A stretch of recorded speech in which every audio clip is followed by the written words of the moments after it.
Okay, the differentiation between a conus medullaris and the cauda equina syndrome. So the in conus medullaris syndrome, the knee jerk reflex is present, whereas in the cauda equina syndrome, the knee jerk reflex is absent. Then next we discuss about Wernicke's encephalopathy.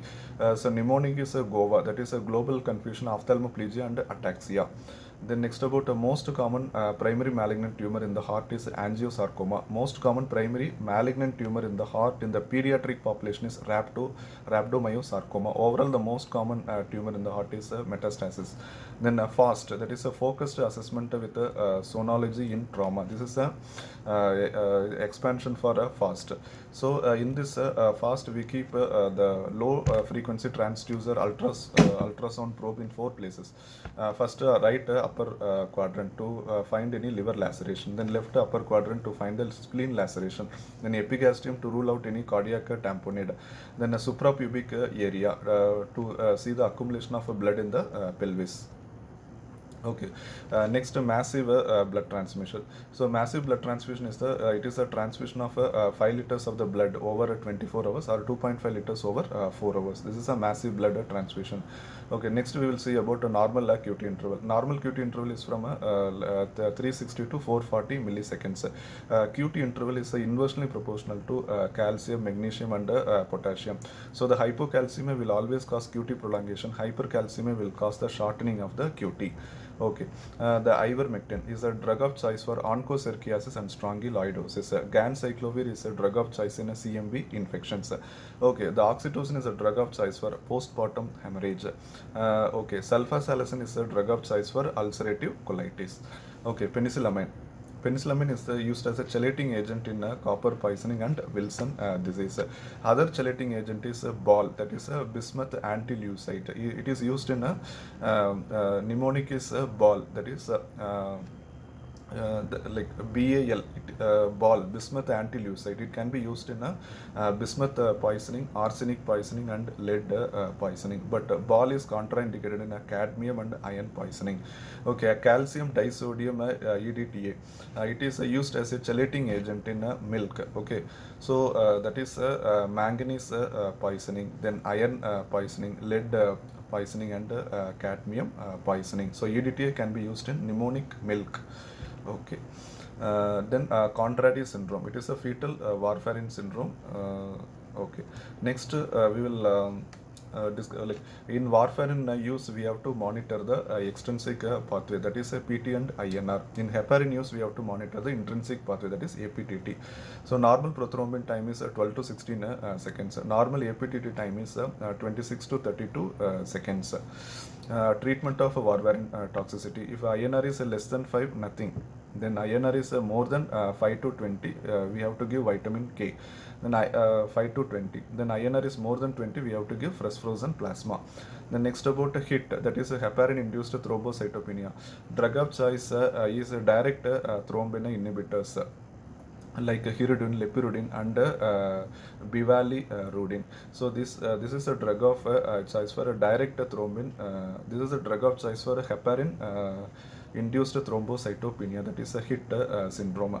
Then the next is a drug of choice for morning sickness is a doxylamine plus pyridoxine. Drug of choice for delayed vomiting. Due to cisplatin is substance P inhibitors like apripitant. Then domperidone is a drug of choice for levodopa induced vomiting.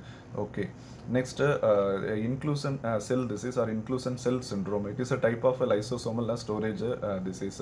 So it is a defect in the phosphotransferase enzyme that leads to defective production of mannose 6 phosphate. So mannose 6 phosphate, it serves as a marker for proteins to be degraded in the lysosomes. So without this, the lysosomes cannot degrade the. Without this mannose 6 phosphate, the lysosomes cannot degrade the oligosaccharides, lipids, and GAG, and these are built up in the lysosomes called as inclusion bodies. The clinical features are a failure to thrive, developmental delay, hepatomegaly, and splenomegaly. Okay, next we will discuss about Hurler syndrome. In Hurler syndrome, so it is autosomal recessive syndrome, most severe form of type 1 MPS. So mucopolysaccharides. So the deficiency of alpha L iduronidase enzyme. So this results in a buildup of dermatan sulfate and heparin sulfate in the body. That results in Hurler syndrome. The clinical features of Hurler syndrome will be like skeletal abnormalities, cognitive impairment, hepatomegaly, and splenomegaly due to buildup of dermatan sulfate. Okay, next is Hunter syndrome. Hunter is the type 2 mucopolysaccharidosis. So only it is a X-linked recessive disorder. Deficiency of iduronate 2 sulfatase. So buildup of excessive heparin and dermatan sulfate in the body. It results in a joint problems. Then it results in a hearing loss. Then hepatomegaly and splenomegaly. Then next about medullary thyroid cancer. So the medullary thyroid cancer, it originates from the parafollicular cells, that is C cells, due to mutation in the RET proto-oncogene. So it is a part of type 2A and type 2B. So produces a calcitonin in a large amount. So we can increase the we can see the increased levels of calcitonin and gene-related peptide. So amyloid deposits are found in a medullary thyroid cancer.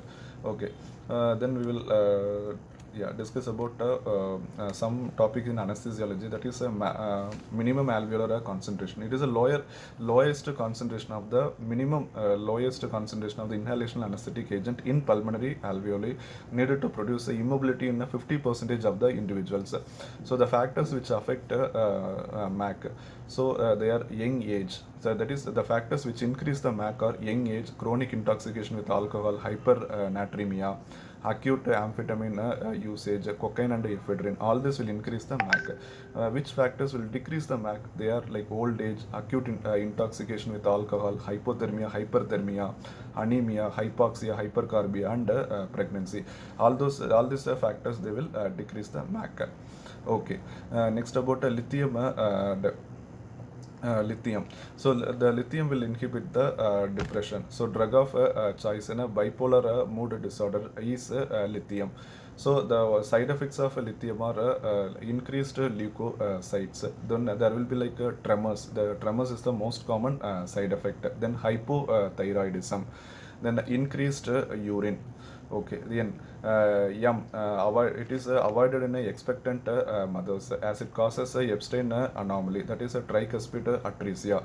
So we should maintain the narrow blood levels as it leads to toxicity. That is acute toxicity will result with the lithium level of 0.8 to 1.2 milliequivalent per liter. Chronic poisoning 0.5 to 0.8 milliequivalent per liter, and toxic doses of lithium are more than 2 milliequivalent per liter. So the X chromosome, okay, this is about lithium. Then next about X chromosome inactivation or lionization. That we have to find out in which this is. Then next about Erb's palsy. The Erb's palsy is due to injury to the upper trunk of the brachial plexus, that is C5 and C6 nerve root. Okay, that is they will cause a shoulder dystonia. So the arms will be hung by side, rotated medially, forearm will be extended and pronated. It will be like a waiter's tip or a policeman tip deformity. Then next about Klumpke's palsy. Klumpke's palsy is due to palsy of lower root of the brachial plexus, that is a C8 and T1. So it involves muscles of the hand and forearm. And Klumpke's palsy is due to birth trauma or traction on the abducted arm. So the classical presentation of the Klumpke's palsy will be claw hand. Okay, thank you very much, guys.